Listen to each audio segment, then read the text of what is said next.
Good evening, everyone. How are you doing this Sunday evening? I hope your weekend has been restful. I actually forgot Monday is a holiday with the inauguration. So, how's everyone doing?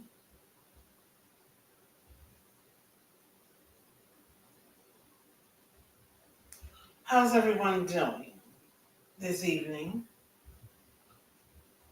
And I should have adjusted my camera before I went live, but whatever. How are you doing this evening? Let me know in the chat. How are you doing? You can post your questions to the chat. As we know, this evening is a Q&A session because I'm closing out my contracting and business week. This week we discussed government contracting, um, strategic contracting enacted. Um, as we know, you can do things, you can do business, you can do government contracting. That's true. But it's a difference to do it strategically. So this week we discussed government contracting, we discussed understanding your business. We discussed strategic partnering. We discussed government compliance. And today we're wrapping it up. And I'll open this up as a Q&A session. So, and as always, I can talk ad nauseum about government contracting, about government compliance, about business in and of itself.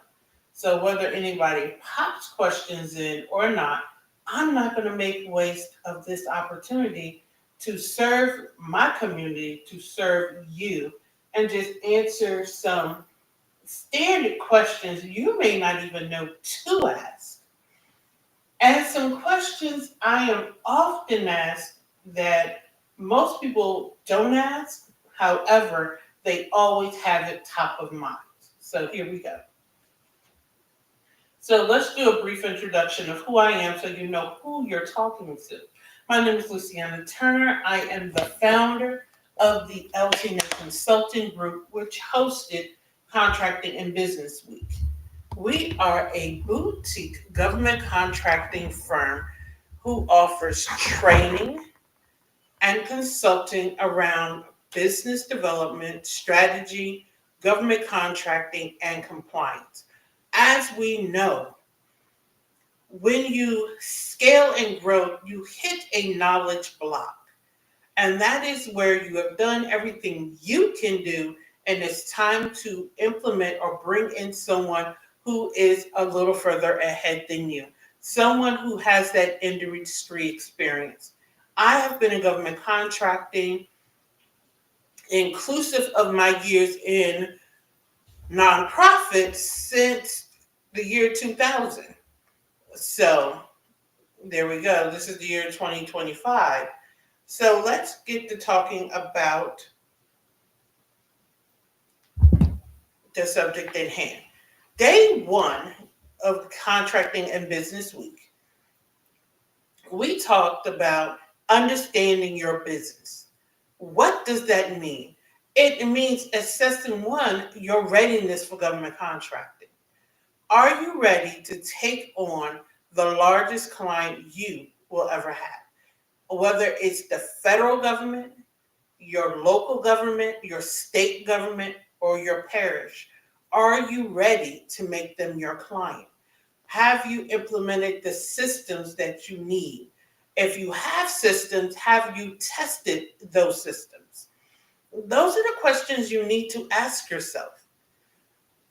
And you know what? I started talking and I didn't ask if you can hear me. So let me know if you can hear what I'm saying. And normally I even tune in to make sure that you can be heard, that I can be heard. Hold that thought. Hold on. But yes, day one is all about assessing your business readiness, and to take on the world's biggest client, and that is the federal government. Okay, cool. My volume works. Once you have performed that readiness assessment, You then must sit and ask yourself, out of all the services you offer, which ones are you going to sell to the government?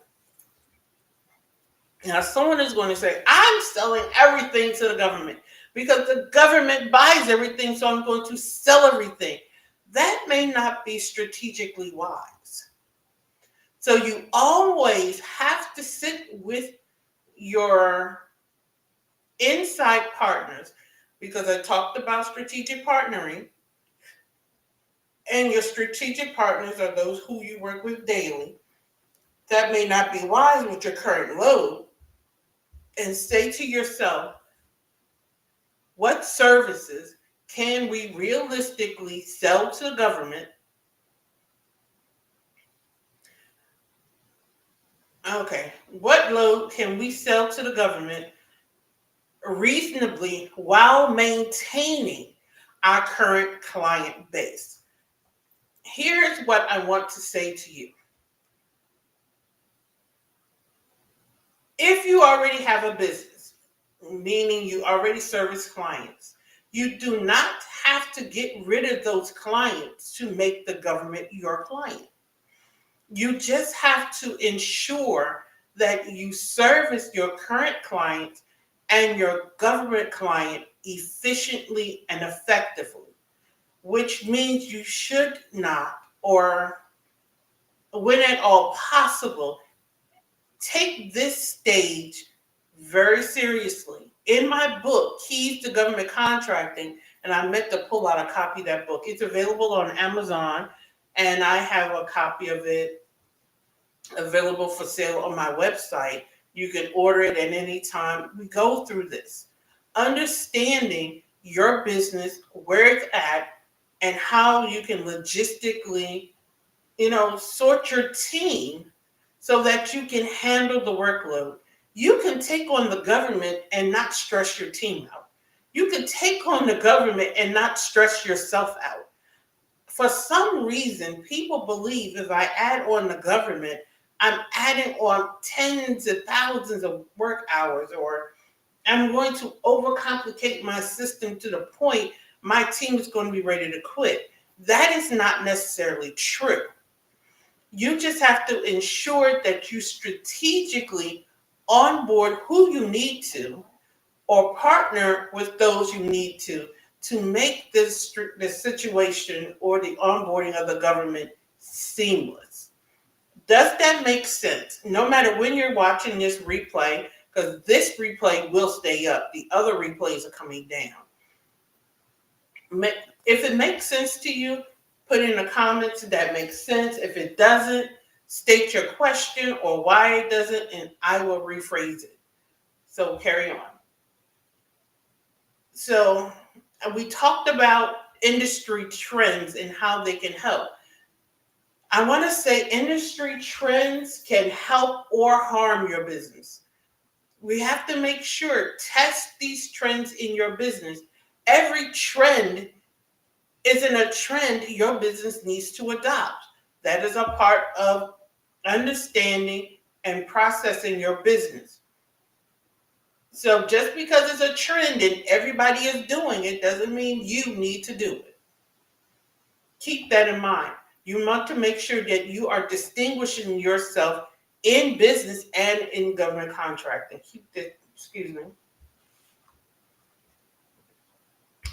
So that is something that I keep top of mind when I host my morning lives, Contracting Chatter, every morning, 7:30 a.m. Eastern Standard Time. Now, I don't consider policy changes trends. However, there are those who do. For me, a trend is like the adoption of AI. That's a trend. But the government deciding to change tax brackets, that's a legislative change. I don't consider that a trend. However, that's just the way my mind works. So we have new laws coming out. We have changes to FAR being recommended and being implemented. Those are legislative changes in terms of compliance. Keep in mind of that. Those are things you have to adapt. Those are things that you have to know about, understand what they are, see what you are doing, aren't doing, implement the things that you aren't doing, change the things you're sort of kind of doing, and keep going. That's not a trend. A trend is this fractured workforce thing where people are onboarding or hiring people part-time. Basically it's just part-time. It came up with a new term, but it's just part-time workers where they come in and they pop in and they pop out. That's all fractured work is. Is that something your company should do? Who knows? You don't even know until you perform an assessment. There are pros and cons to that. I am a contracting compliance officer. Having a full-time compliance person may not be wise. Hiring me to become that person for you may be the wisest thing in the world. That would make me your fractional employee or your fractional person. I just call that power partnering with someone who can fill a gap or fill a knowledge gap in your company. They came up with a new term about it. On day 2, we talked about strategic partnering. That was a good segue. Strategic partnering we talked about was, one, the first and primary strategic partner is your employees. You know, my mentor always said, you don't go as far as your dream, you go as far as your team. So if your vision is clear and you've written it and implemented it in a way where you have policies and procedures that they can follow, then the best thing you can do is empower your team to run with your vision. So a fully empowered team is the first thing you power partner with in government contracting. The second thing you do is you partner with strategically your contracting officer with your government clients. That contracting officer makes or breaks everything. What do I mean by that?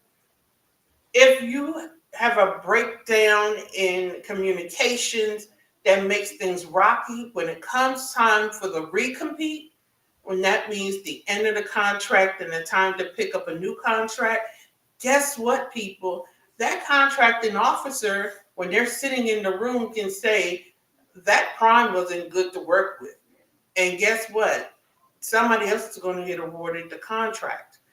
Or that contracting officer can sit in the room and say, that prime was the best thing we've ever had. Not only should we re-award them, there's some other work we can tag onto this contract because they can fulfill a need. That's power partnering with your contracting officer. That is taking it to a whole nother level. When you make yourself, and I talk about this in my book, Keys to Government Contracting, when you position yourself as your contracting officer, as your government client's problem solver, you are opening the door to opportunity. I always say, when I walk into the room, answers walk into the room. When you walk into the room, solutions should walk into the room, not more problems. That is how you power partner in government contracting. Matter of fact, I have a book coming out.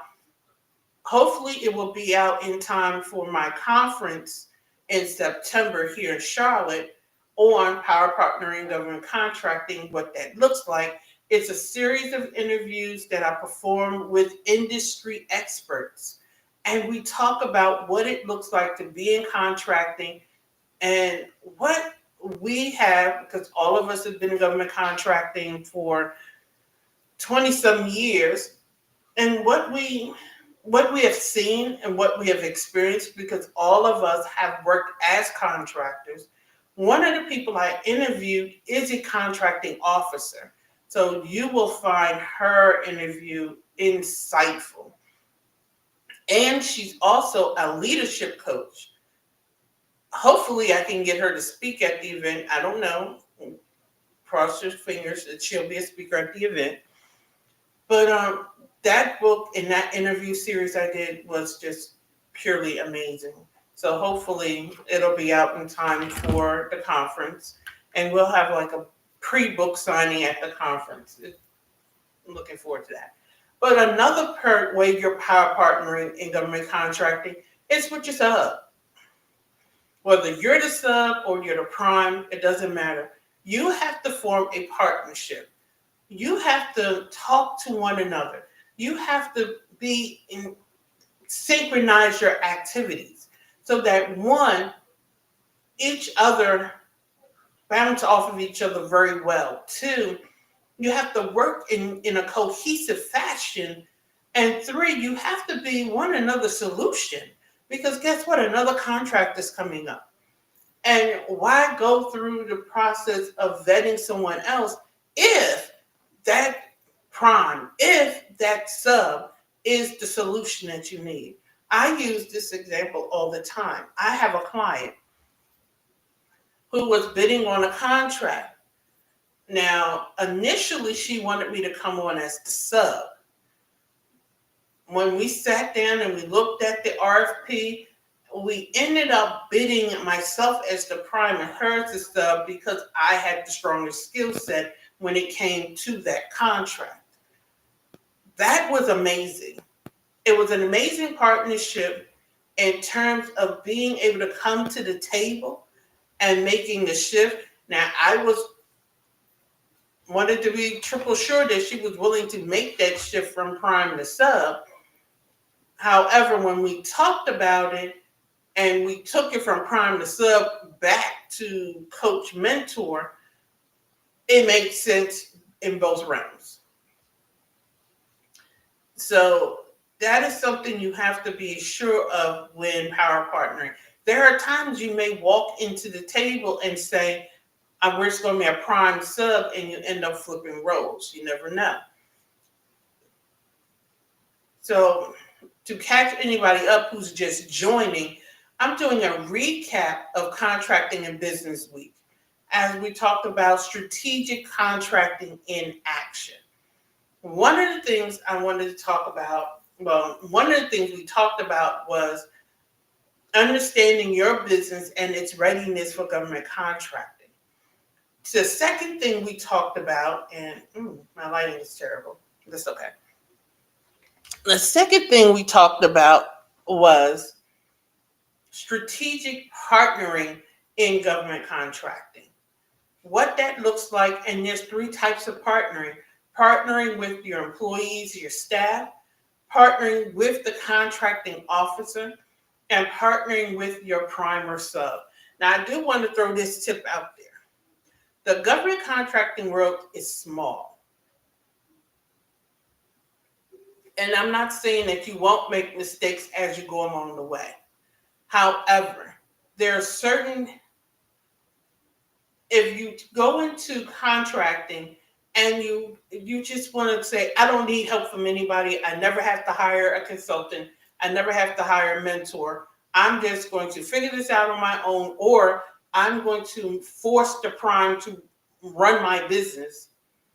As I learn this, you will build a reputation that nobody's going to want to work with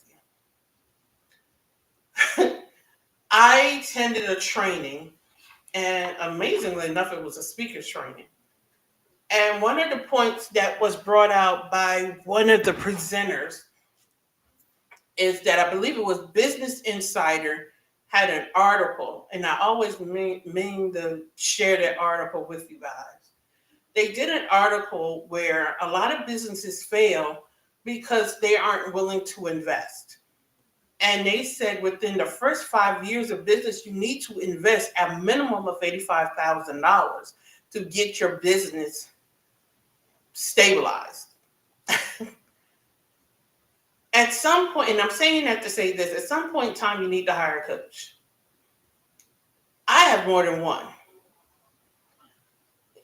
Marketing isn't my thing. Guess what? I hired a marketing coach. I'm good at what I do. I stay in my lane and I ride it well. I had to hire a marketing coach. I have a mentor, awesome mentor. I have a mindset coach. I'm getting ready to sign up with her again. I have a leadership coach because guess what? Every level that you hit, your leadership needs to change. And I'm going to tell you, in the interview that's going to be in my Power Partnering book, that's something we talk about the effects of leadership in contracting and how some contractors come into government contracting and working with contracting officers, and some contracting officers don't want to work with some companies because of the leadership of the companies. It's horrible. And some contract, and I'm gonna just say it, some businesses I've talked to, whether you work with me or not, you need a coach, you need a mentor, you need somebody to come in. Because you, even if you're successful, you're not as successful as you could be because you need somebody to come in and make those and help you make those fine tweaks, to help you make those fine adjustments. As somebody told me, and she's been in the coaching game for a long time, the picture can never see its frame. And that is the purpose of a coach and a mentor, to help you see the frame. You're the picture. And I never forget when I first started my business, there's this one coach who used to say, business founders see their business as their baby. And nobody wants to think of their baby as ugly. But there's always some facet of your business that's ugly that needs to be fixed. I know my feelings was hurt when my mentor told me, there's some things that need to be fixed. Yes, but it was ugly. And there was one session with my mindset coach, I got off the call and my feelings was tore down hurt, but it made me a better person. It made me a truly, truly better person.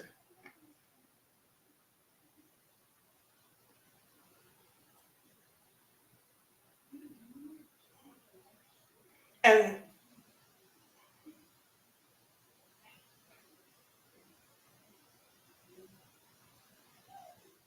that's what we need. Matter of fact, my coach just texted me about a training that I was supposed to be on starting Tuesday. That's what we're talking about. One of the things we didn't talk about on Contracting Business Week, but I'm gonna talk about is, oh my God, I needed to look at this. This is the wrong set of notes.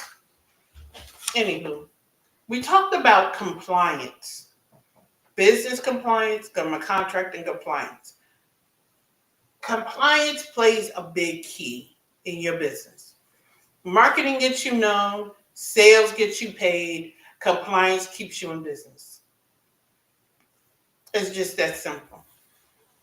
I told this, I shared this journey with you guys when I was live on Thursday, and I'm going to share it again. What had me start my business? I was a compliance officer for one of the top 10 government contractors. They were a multi-billion-dollar company. And they had just bought a bunch of smaller companies. They had just graduated 8A. And we were going through the incurred cost audit. And for anybody who doesn't know, incurred cost is where when you do a certain tripwire, you're on the government's radar to be audited. You have to submit a submission every year to DCAA, the Defense Contract Audit Agency, and they audit that submission. Well, we were doing the audit for the companies that we had bought because we had bought out the company. And the records were spotty. They were incomplete. I'm calling their subcontractors to complete the records. And I kept hearing, I don't have it. I don't know. I didn't know I was supposed to keep it. And call after call after call, because that's what I did. I went above and beyond to get the answer. And eventually I talked to this one person. I was like, how did you not know you were supposed to have it? And he was like, because none of the trainings I went to told me that I needed it. Okay. So then I started attending a lot of the trainings that are out there. They talk about proposals. They do talk of FAR and CAS, but they don't talk about the audit process. Very rarely. They don't talk about my part or my role in the game. So I'm like, so everybody wants to talk about how to write the winning proposal, but nobody wants to hear about how you keep the money after you win the contract. Nobody wants to talk about the policy, the record retention policy you need to have. Because guess what? You can win the contract, lose the award because you can't pass a desk audit, and you get frustrated because you can't figure out what you're doing wrong. The compliance piece is a much needed piece. It's the fill in the gap, it's the hole, it's the piece of the puzzle that will allow you to scale and grow and accelerate your growth process. Once you get that compliance piece in there and understand FAR and CAS and how everything intertwines, and you mix it in with the proposal piece and partnering, you will see your government contracting business skyrocket. I mean, tremendously skyrocket. So after hearing all these people talk about what they didn't know they were supposed to keep, that's why I started my business. Then I saw that a lot of contracting companies or training companies out here, the ones who trained at this mid-level level, or they really didn't train. They trained just enough to get the contract, but not enough. You know how the saying said you're supposed to teach people how to fish? They didn't teach people how to fish. Well, I'm here to teach you how to fish, because there's always work for the trainer, because I stay ahead of everything. I'm always ahead of my clients, because I hate to see people stumble in the dark when I could just flip the switch. I know where the switch is. And that's the thing. That's why I host the contracting chatter in the morning. That's why I have the 90-day accelerator that starts February 3rd, that you can register for, that will help you accelerate. You know, it's not just for new contractors. It's for those who've been in the game for a while who need another accelerator and need another catalyst to get to a jumpstart to get to that next level. That's also why I have the mastermind to help people with that strategic plan for the year. That's why it's all there. But let's continue. So contracting and business week was a combination of government contracting, but for some reason government contractors forget their businesses. I don't know why. So we talked about ethics. And compliance and ethics are two different things. Compliance is obeying the rules of the land, obeying CAS, obeying FAR, obeying the rules of your industry, IRS regulations, etc. Ethics is how you behave or make decisions when nobody's looking. Plain and simple. We talked about that. We talked also about policy development and government in your business. Every business, especially in government contracting, your policies and procedures should be written down. No one should have to guess, and nobody should be a mind reader. And whether you know it or not, in government contracting, you're audited on your policies and procedures to, one, ensure they're in line with CAS, FAR, or whatever governing rules are available. But two, to ensure you're even following your own rules. So those are the things that we talked about during the week. We talked about understanding your business. We talked about power partnering. We talked about the compliance piece. We talked about policies and development. Does anybody have any questions on what I have gone over so far?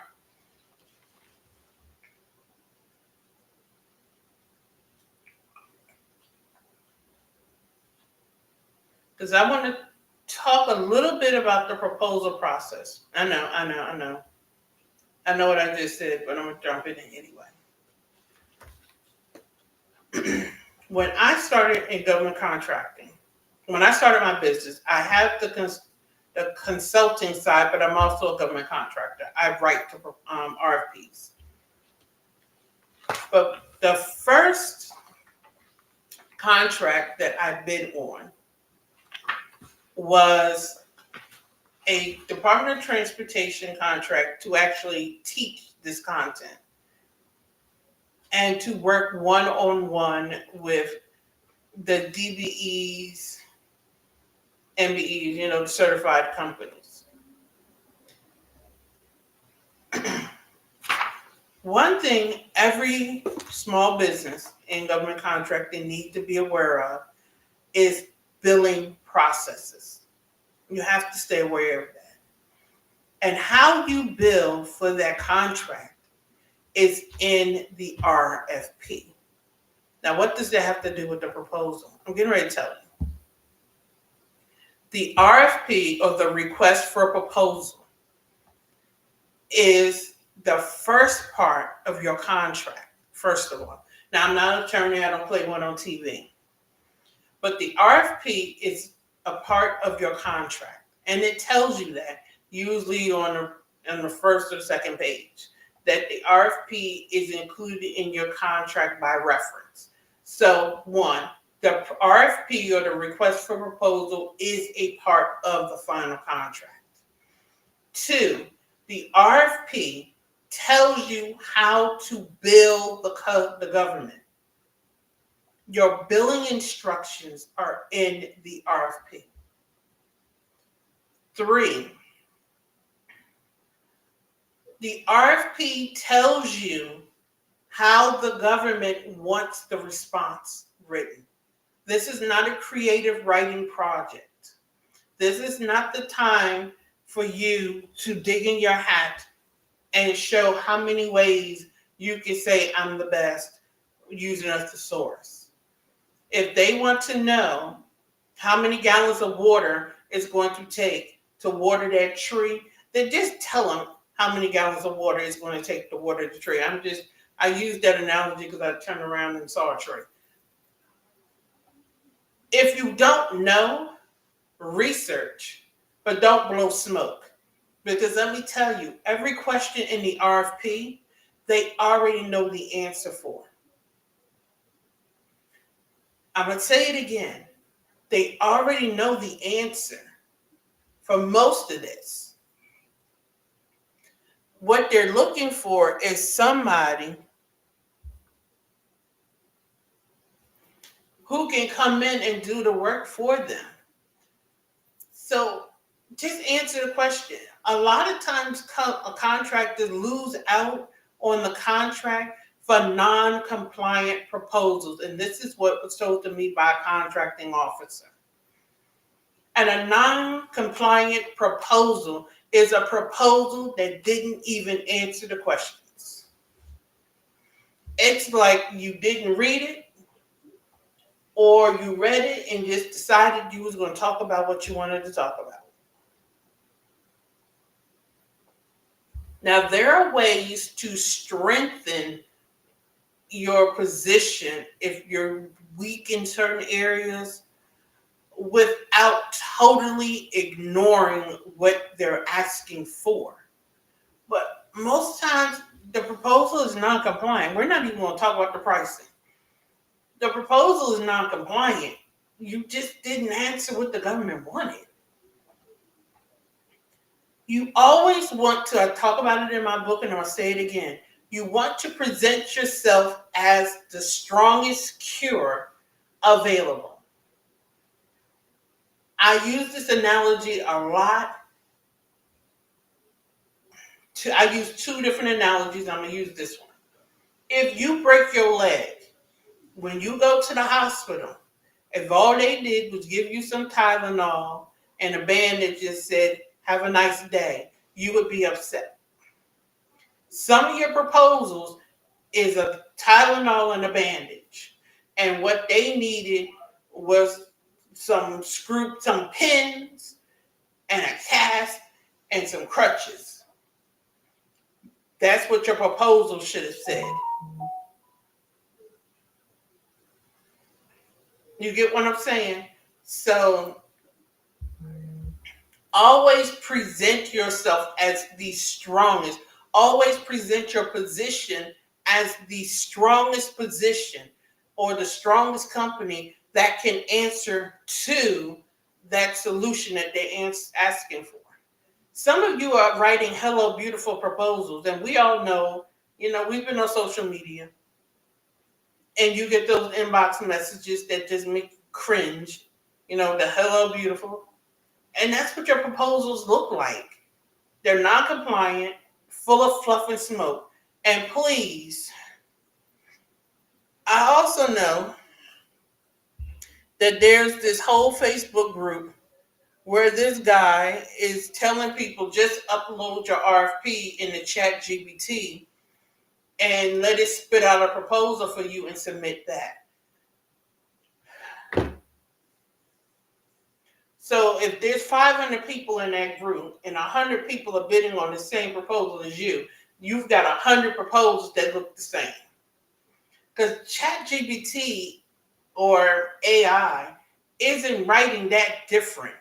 Because there's actually tools out here to tell people how to know when people are using ChatGPT. So if you know it, my assistant knows it, then don't you think the government knows it? It's okay to use AI to help you fill in some blanks or whatever. It is not okay to just use AI to do your work. And that includes writing your proposal. Take time, understand your business, write standard reports. Do you know what your process is? Well, then you should have a standard response of how you do X, Y, Z. If you I'm trying to think of a service. If you deliver training services to the government, to anybody, you know how you do your training services? Well, then that's your standard response. And stop with the templates. That's your standard response. So every time you answer an RFP and they ask you for your process, then you pull out your standard and throw it in.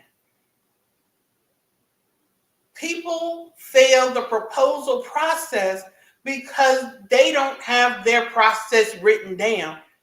That's all it is. You don't have your process written down. And you don't have it written in a way that answers the mail that the government is asking for. You don't even know how you do what you do. So how do you expect to win a contract? You can't tell anybody. You want $1 million contract, but you want to put in $10 effort. I don't mean to sound like I'm fussing, but it is what it is. Oh, I use the term fussing. I sound like my mother. Anywho, I'm sorry.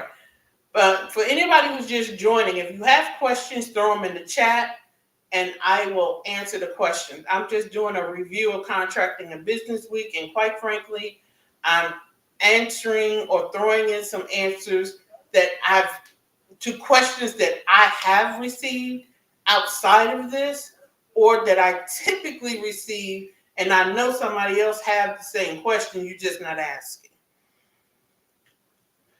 So that's the thing about proposals. Most proposals are non-compliant. And then a lot of people are losing out on contracts because, I mentioned it earlier, you failed the desk audit.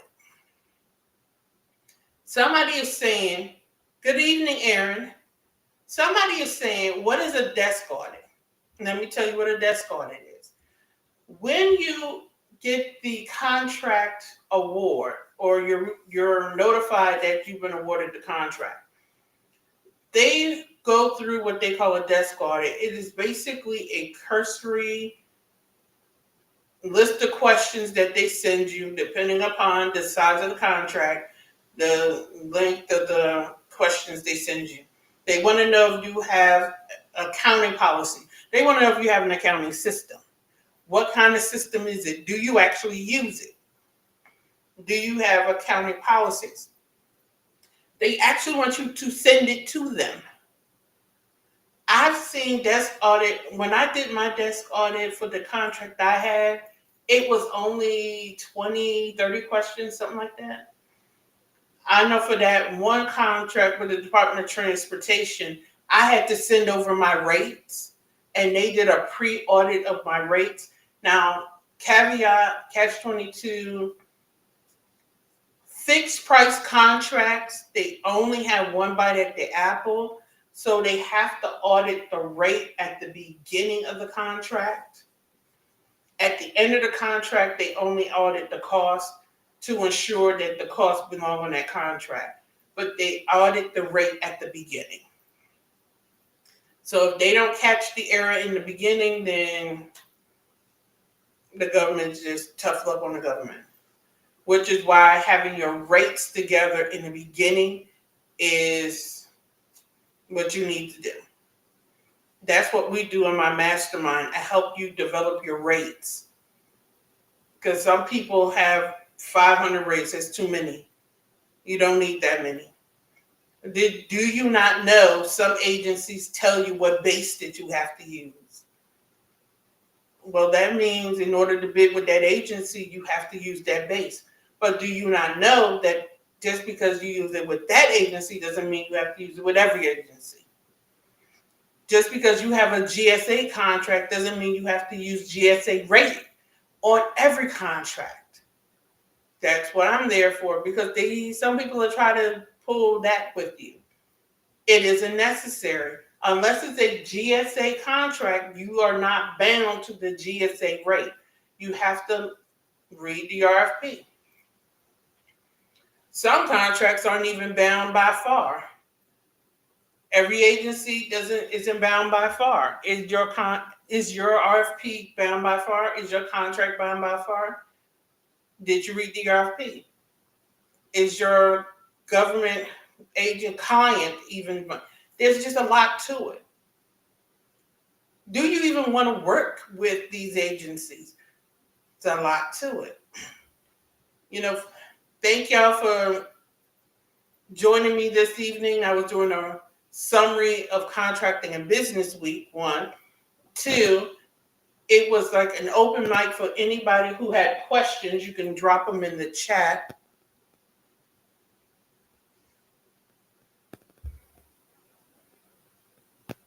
Okay, I'm sorry. You can drop your questions in the chat, and I will answer them. This Contracting Business Week, the replays are up on my YouTube channel. Now, all of them will stay up until Tuesday, and then they're coming down. Except for this one. This one will stay up until Thursday. So if anybody have any questions for me, just drop them in the chat. Somebody was texting me a question. Pricing is very important. People get things confused when they say lowest price technically acceptable. That is something people get confused. The lowest price technically acceptable does not mean, does not mean that this is a Baghdad, sorry, I can't use that anymore. Does not mean they're looking for the cheapest service. What it means is they're looking for the most qualified company. And once they find the qualified companies or create their short list, then they're looking for the best pricing. That is what that means. Lowest price technically acceptable means.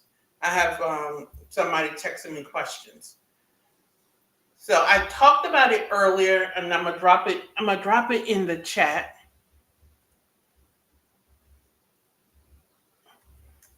If you want to, if you want to book an appointment with me, I dropped my booking calendar link into the chat. You can book an appointment, and you also will see the registration for the September event on the calendar. Well, it's also on there. So anybody who's watching a replay for this, you can book an appointment to book a session to work with me through that link. Thank you, Keisha, for reminding me to put that link out there. I also wanted to make this announcement. I have new episodes. I have a podcast called Contractors Conversation. It's on Spotify and YouTube podcasts. I'm interviewing, it's on government contracting, but as I said, you're also a business. So I bring in people to talk about taxes. We're talking about business credit. I'm bringing on an expert to talk about business credit because you're going after these large contracts, you need funding. So I'm bringing somebody in to talk about that. I'm bringing in somebody to talk about, for those of us who have older parents and we're running our businesses, I'm bringing someone to talk about what that looks like from a business founder perspective and as a business owner who has employees. You know, there's a thing about health and welfare in government contracting. And if you have health and welfare programs, that's a plus. Now, you should have policies around that, what it looks like, what services that you're administering as you grow. But they're awesome, and you can recover those costs through your rates. And if you don't know how to develop your rates, you need to book a call. You need to get into my mastermind. You need to join the contractors family. You know, some of you are just starting out in government contracting and you're like, I need to learn, but I'm not at the point where I can bring you in full time. Contractors family, it's a solution for you. It is I do a monthly training. We have some get-togethers where I drop a training. I do a live training with you guys. So that's where you belong if you're new. If you're scaling, the mastermind is where you belong. I'm bringing in industry experts to guest speak on scaling mentor protege program. And I'm going to tell you, mentor protege does not mean that they're coming in to run your company. I don't know where that lie came from, but that's not what it means.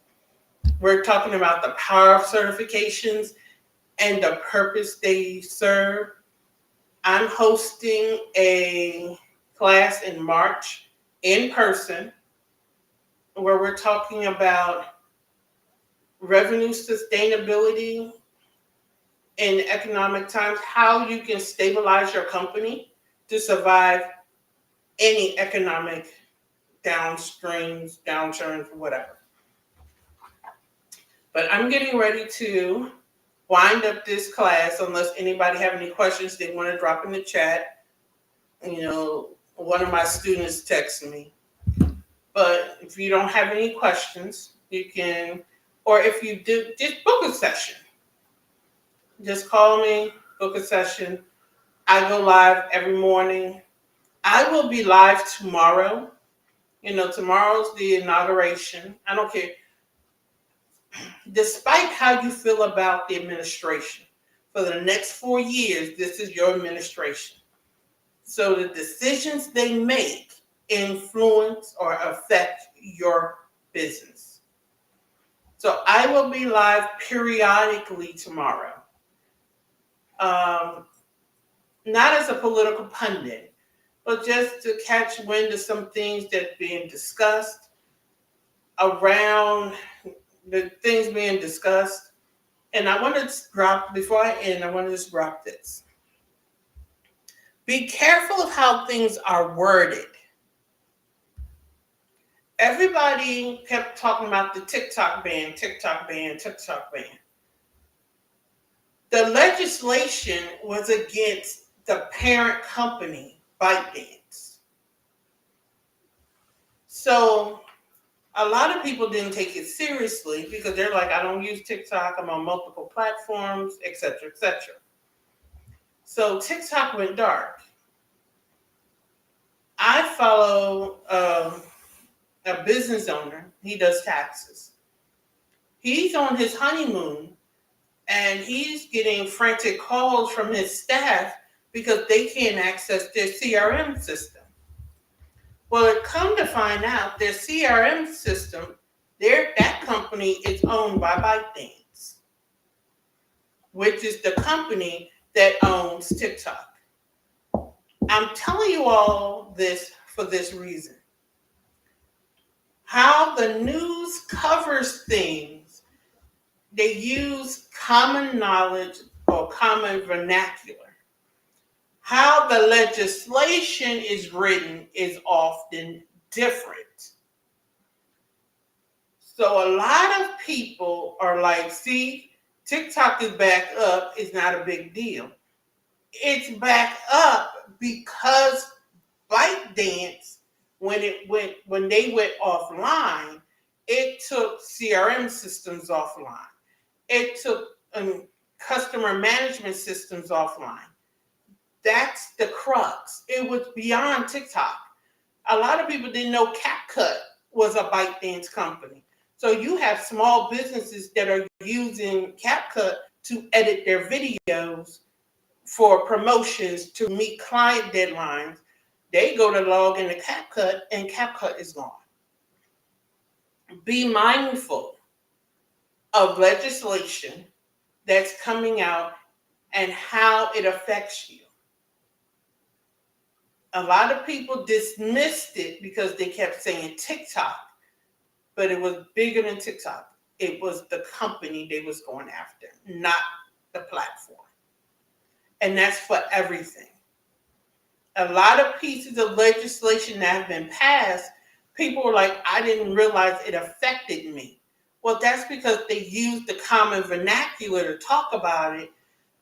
But when you went into the details, the devil's in the details, showed and demonstrated how it affected the common everyday business person. So, with that, I will see you guys in these government contracting streets. Take care. And I will see you 7:30 a.m. Eastern Standard Time, Tuesday. I will be live tomorrow, but I'll see you at 7:30 for contracting chatter on Tuesday. And have an amazing evening. I hope it's restful.